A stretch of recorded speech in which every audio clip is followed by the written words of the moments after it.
Hi everyone, তোমরা সবাই কেমন আছো? সেদিনকে মা এই গাছগুলো কিনে এনেছিল।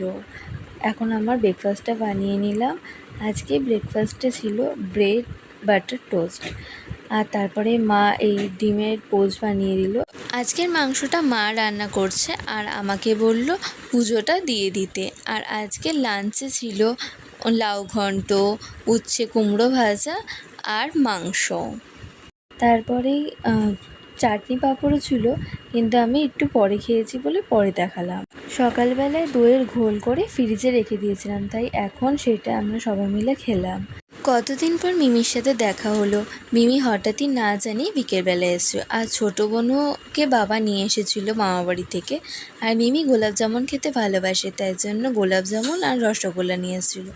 আজকের ব্লগটা এখানে শেষ করছি। ভালো লাগলে একটা লাইক করবেন, প্লিজ সাবস্ক্রাইব। দেখা হচ্ছে নেক্সট মিনি ব্লগে। বাই।